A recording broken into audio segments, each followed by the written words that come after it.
سلام البنات، ان شاء الله تكونوا لاباس وبخير وعلى خير. مهلا رمضان شهر على الانتهاء، الضيف الكريم، شهر البركة، شهر الرحمة، شهر الغفران، شهر كل شيء جميل، شهر الطاقة الإيجابية، شهر الروحانية العالية، شهر العبادات، شهر الشعائر، شهر تقرب إلى الله سبحانه وتعالى. يعني شكون اللي ما يعجبهاش العال كي يعود راح يخرج رمضان، وشكون اللي ومن منكم اللي تتمنى رمضان ينتهي متاع بزاف. على كل يعني تحية لكل امرأة ناضلت وكافحت ووقفت في المطبخ ساعات وساعات وأفطرت صائمين ومحطة طاقة حب وطاقة عطاء وطاقة إخلاص في الطبخ تاعها، وتفننت في مائدتها وأفطرت عدة الصائمين في طيلة شهر رمضان. تحية لكل امرأة يعني قدمت ومدت بتفاني وأخلصت في هذا الشهر الكريم.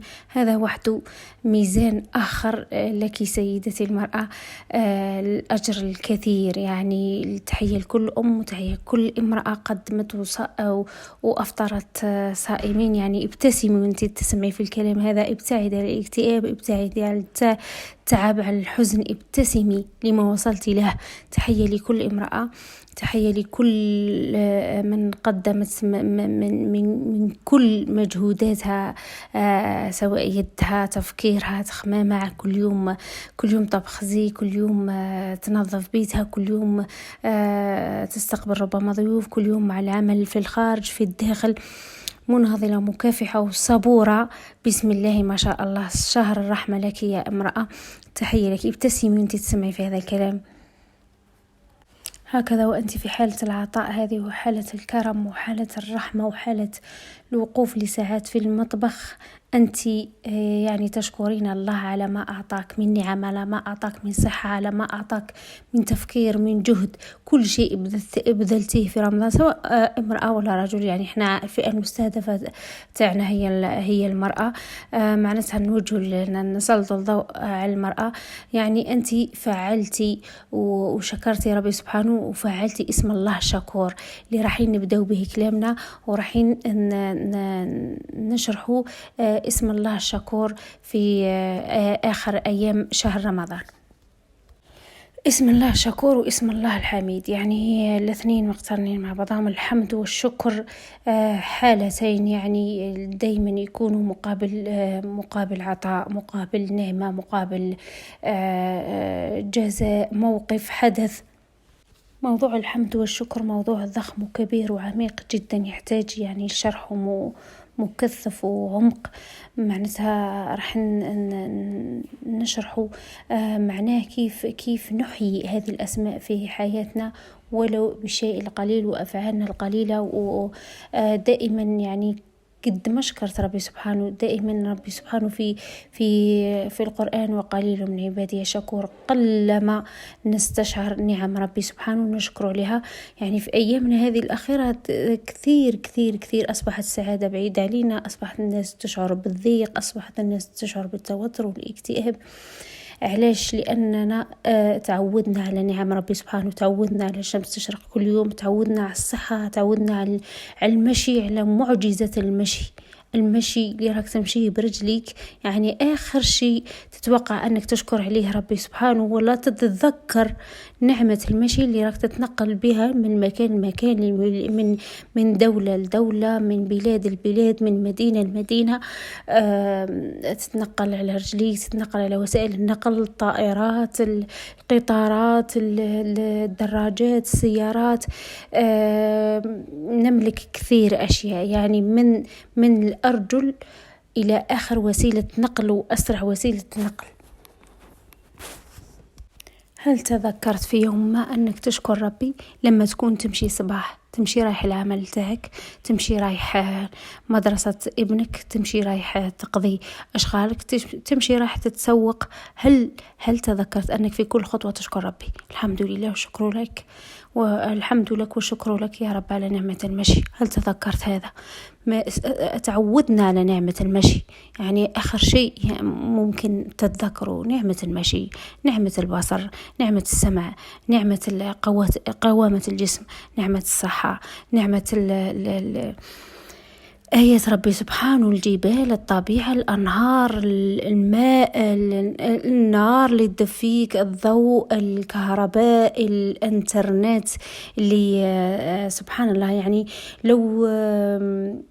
لو يرجع بينا الزمان وتتذكر أقوام فاتت وتحكي لهم أنك يعني إحنا الآن نملك كهرباء، إحنا الآن نقدر نتصل يعني مهما كان بعيد عليك أمك ولا أهلك ولا بعيد عليك، بضغطة زر أنت تسمع صوتهم، صوت وصورة، وتشوفهم ويمحى هذاك الشوق يعني بضغطة زر.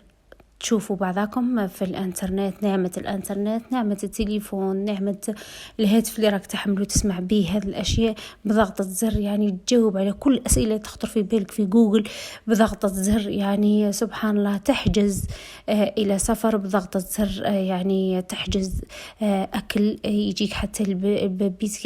يعني لو تحكي هذا الشيء الناس زمان يحسوا وكأننا في جنة، وإحنا لا نستشعر هذه الجنة التي نعيش فيها. يعني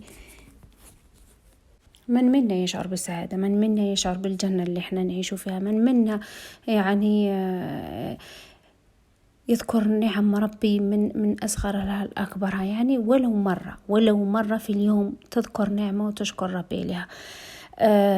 قلما نتذكر هذا، قلما يعني دائما نبتعد على الشيء اللي يفرحك واللي يساعدك واللي يضيف البهجة في حياتك، أنت بعيد عنه. لا تتذكر كما قال راتب النابلسي، يعني مرض عدم استشعار النعمة. هذا مرض يعني صامت قاتل، خلاص تصبح تشعر بالضيق والتوتر والاكتئاب والحزن وانت عايش في جنة. عدم استشعار ما تملكه، عدم استشعار النعم، لأن التعود على النعمة يصبح حق مكتسب، وكأنه حقك هذا. يعني ترقد وتنوض وتروح لشغلك وتروح تتسوق وعايش بصحة جيدة وعايش في أمان، وعندك أهلك وعندك حب وعندك ممكن سيارة وعندك بيت وعندك عيون شوف بها، عندك أرجل تمشي بها، عندك قلب ينبض، عندك رئتين تتنفس، عندك هواء، عندك ماء. كل هذا لا نستشعره. كل هذه جنة، كل هذه نعم، كل هذه الأشياء تخليك تشعر بالجنة وبالرضا وبالسعادة، وتحس سبيس، تحس مساحة في صدرك، حالة رضا وحالة أمان. سبحان الله العظيم، كل هذا لا نستشعره، أصبح حق مكتسب وكأنها حقنا. يعني هذا شيء مو شيء، هذا شيء عادي، مو شيء كثير. فقدنا الإحساس بالسعادة، فقدنا الإحساس بالنعم، فقدنا الاستشعار النعم، فقدنا العيش والاستمتاع بالنعم. فجزاء لنا ابتعدنا، يعني حرمنا من السعادة. في كل هذه النعم وفي كل هذا الخير اللي نحن نملكه لا نستشعر السعادة. يعني ومستائين، وما أصابك من سيئة فمن نفسك وما كان ربك ظلاما للعبيد. يعني كل شيء هذا احنا اللي نعمله، احنا عندنا كل النعم ومستائين، كل شيء احنا اللي نعمله، كل شر عايشين فيه، كل اكتئاب، كل حزن احنا اللي عاملينه، واحنا اللي اخترنا نعيش الحزن والتوتر والضغط والضيق. علاش؟ إما شاكرة وإما كفورة. يعني إذا ما شكرتش، إذا ما استشعرتش، إذا ما استمتعتش بالنعم، أنت كفورة. يعني كفور في غطاء، يعني cover باللغة الإنجليزية، يعني غطاء. أنت محجوب ولا مغطى على النعم، بالرغم أنك في وسطها، بالرغم أنك داخلها، بالرغم أنك تملكها. يعني إذا ما شكرتش، إما شاكرة إما كفورة، فأنت مبتعد عن كل الذي تملكه. فمعناه كل ما أعطاك ربي نعمة نشكر، كل ما أعطاك ربي شيء خير، عطاء، رزق، صحة، سلام، رضا، أمان، كل شيء مهما كانت بساطته في الحياة، مهما كان يعني توقيته قليل، نشكر ربي ليه. نشكر وإن شكرتم لأزيدنكم. يعطيك ربي سبحانه النعمة ويزيد، يقول لك أشكر نزيدك. من أجلك أنت، مش من أجل ربي. إنه هو الغني الحميد، يعني هو مستغني أنك تشكره. تشكر لأنها معادلة، وإن شكرتم لأزيدنكم، باش يزيدك ربي، لكي يزيدك النعيم، لكي تستشعر نعمة فوق نعمة وتستمتع بكل ما عندك، ولا تشعر بالاكتئاب والضيق، وتشعر بالسعادة وتصبح اختيار في حياتك. علاش احنا مستائين دايما؟ يا إما أنت ماكش شكر النعمة وماكش مستشعر الشيء اللي راك فيه من نعم وخيرات وأفضال ربي سبحانه، يعني ما قدرناش النعمة وما قدروا الله حق قدره، ما عرفوا الله حق قدره. كل هذا الشيء يعني احنا لا نشعر به ولا نتذكر. يعني فذكر إن الذكرى تنفع المؤمنين. احنا فقط نذكر بعضنا، كلنا عايشين سواسية، كلنا عايشين في النعيم، فينا اللي يتذكر وفينا اللي لا يتذكر. فقلت إما أنت ماكش مستشعر الشيء اللي تعيش فيه، أو أنت تستشعر نعم الغير وتقارن نفسك بالغير وتقارب وتحس بالنعم اللي ما عندكش وعند غيرك. يعني دايما تنظر لغيرك وش يملك، لغيرك وش عنده أفضل منك، لغيرك فيش أحسن منك. المقارنة من الشيطان. المقارنة أنت في أفضل احتمال خلقك ربي فيه، أنت في أفضل مكان، أنت في أفضل نعم، أنت هذا هو المكان اللي يليق لك، واللي ربي سبحانه عنده حكمة في أنه وضعك في هذا المكان، في هذا البيت، في هذا العمل، في هذا الأسرة، في هذا الاسم، في هذا الكيان. كل شيء من عند ربي محبوب، وكل شيء مشكور نشكر عليه ربي سبحانه ونستشعروه ونعيش بالرضا والسعادة. أما إذا نظرت لما يملك غيري راح نفقد النعمة اللي راني عايش فيها، راح نفقد الشعور بها. دايما ننظر للخارجي، للناس وش عندها وانا ما عنديش، للناس وين اهلي افضل مني. دايما تخرج على اطار اللحظة اللي تمنحك السعادة، والاطار اللحظة اللي يعني وكأنك سلبت من ما تملك. فتصبح مستاء دايما. ولا تمدن عينيك إلى ما متعنا به أزواجا منه زهرة الحياة الدنيا لنفتنهم فيه ورزق ربك خير وأبقى. خليك مركز في نعمك، خليك مستشعر ما تملك، خليك من ما يملك الغير، يعني ابتعد عن ما يملك الغير وركز في ما تملك، وركز في نعمك واشكر الشيء اللي تملكه. راح تشعر وكأنك في جنة، راح تشعر بالجنة وتشعر بالسعادة اللي تبحث عليها في كل مكان وهي داخلك، وهي فعل شكور وفعل السعادة، تتفاعل معها سعادة. وإن شكرتم لأزيدنكم سعادة، لأزيدنكم فرح، لأزيدنكم رضا، لأزيدنكم نعم. ربي سبحانه الكريم المعطاء الغني الوهاب يعطيك بدون شروط. يعني تعمل شيء صغير يعطيه لك، هو اللي يمنحك النعمة وانت تشكر وهو يزيدك. يعني في البداية هو وفي النهاية هو سبحانه وتعالى العظيم الكريم الشكور الحميد. وكأنه يعني كي تحمد ربي وتشكره، شكر يعني هو فعل. واعملوا آل داود شكرا، قلتها شحال من مرة. كل شيء تفعله أنت تشكر ربي عليه. تشكر إنسان، تساعد إنسان، تمد من عطائك، تنفق من ما أعطاك الله، أنت تشكر في نعمه. أنت فعلت الشكور، وأنت أحييت اسم الله الشكور في حياتك، وراح يزيدك من نعيم، ويزيدك من رزقه، ويزيدك جنته على الأرض، ويزيدك السعادة اللي نحن كثير كثير كثير اللي يبحث عليها. وكامل تقريبا أغلبنا يبحث على السعادة اللي موجودة داخلنا، قريبة جدا منا، ونحن نبحث في الخارج عن شيء موجود داخلنا. يعني هذا هو الشكر. كل ما قدمت، كل ما أنفقت، كل ما شعرت بالرضا والسعادة، أنت شكور. والحمد هي حالة بينك وبين الله سبحانه وتعالى. يعني الحمد هو أول شيء بدأ به ربي سبحانه هذا الخلق، وآخر شيء يعني وآخر دعواهم أن الحمد لله رب العالمين، هذو أهل الجنة. يعني أول شيء وآخر شيء هو الحمد، وفي في في في الطريق وفي الرحلة هي الحمد والشكر. استشعر كل النعم، واستشعر وتدبر في كل آية تمر عليك. أنت خاتم للقرآن في رمضان، يعني كثير منا يختم القرآن، وكثير منا يقرب من الكتاب الكريم ويقرأ ولو ما تيسر من القرآن، لكن تمر عليه على آيات الشكر. استشعر هذا الكلام وعيش شكور، وأحيي شكور في حياتك. راح تعيش ما لم تعيشه من قبل، وتعيش الجنة اللي هي الآن يعني جنة الآخرة. يعني إذا ما عشتش الجنة الدنيا لن تعيش جنة الآخرة. يعني جنة الآخرة هي امتداد لجنة الدنيا، تعيشها هنا والآن. جنتك هنا، جنتك داخلك، جنتك باختيار منك، جنتك بقرار منك، جنتك وسعادتك بيدك. لأننا يعني عايشين في الماضي ونذكر الماضي، وعايشين في حزن على الماضي، أو عايشين في خوف وترقب من المجهول، وترقب من المستقبل. احنا فاقدين اللحظة، وفاقدين جنتنا، وفاقدين السعادة. يعني هذه نذكر بها نفسي ونذكركم انتم في نفس الوقت، لأن يعني مش شيء سهل يعني تدرب عليه. دائما ذكر نفسك، دائما أنت في ذكر، دائما أنت في شكر، دائما أنت في حمد.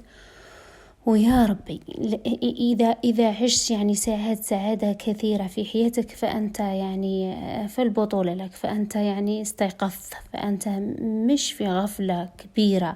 ولو أننا يعني وكأننا نيام، نمشي ونحن نيام. متى تستيقظ؟ لما تعيش اللحظة تاعك، لما تعيش جنتك، لما تعيش شكرك.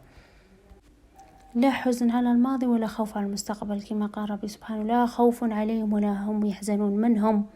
اللي عايشين اللحظة، اللي عايشين الآن، اللي مستشعرين النعم، اللي شاكرين ربي واللي حامدين ربي سبحانه. وقالوا: الحمد لله الذي هدانا لهذا وما كنا نهتدي لولا أن هدانا الله. يعني أشكر وأحمد ربي على كل شيء، على كل حدث، على كل شخص، على كل موقف، على كل حزن ولو حزن مريت به. يعني كل منحة، كل محنة داخلها منحة. دايما نقولها هذه: أي شيء مريت عليه، حزن، ألم، هو عبارة عن منحة مبطنة بحزن. مريت على حزن، أشكر ربي واحمد ربي. وقالوا: الحمد لله الذي أذهب عنا الحزن إن ربنا لغفور شكور. بعد ما يفوت الحزن، وبعد ما يربط ربي على قلبك، وبعد ما تهدى، وبعد أشكر ربي سبحانه حتى وانت داخل الحزن. مستحيل لو استشعرنا الشكور والحميد ما نعيشوش في جنة. سبحان الله. وقالوا: الحمد لله الذي صدقنا وعده وأورثنا الأرض نتبوأ من الجنة حيث نشاء. ربي سبحانه يوعدك، يرزقك ويهبك بدون أي شروط وبدون أي مقابل، على القليل يعطيك وللكثير يعطيك. يعني أحمد ربي على الصغير قبل الكبير، وأحمد ربي على القليل قبل الكثير. فعل كل حواسك واستشعر كل النعم. راح تعيش في جنة، راح تعيش في رضا، راح تعيش، تدخل بيتك وكأنه جنة، تذهب لعملك وكأنه جنة، تلتقي بأصدقائك وكأنهم جنة. يعني تعيش حالة رضا وسلام وسعادة اللي انت تبحث عنها وهي داخلك. تبحث على السعادة والرضا والاطمئنان والابتعاد عن الحزن والاكتئاب في الخارج. تبحث حتى أن تتغير ظروفك. يعني لما تتغير ظروفي، لما يذهب حزني، لما يذهب مرضي، لما أشتري كذا، لما أتحصل على سيارة، لما أتزوج، لما أحصل على مال، أشعر بالسعادة الآن بظروفك الآن. يعني ما تبحثش عليها في الخارج، هي موجودة داخلك. لا يغير الله ما بقوم حتى يغيروا ما بأنفسهم. لا يتغير الخارج تاعك إلا إذا استشعرت وغيرت داخلك واستشعرت كل النعم وشعرت بالسعادة. راح ترجع لك الخارج وتنعكس عليك في كل حياتك.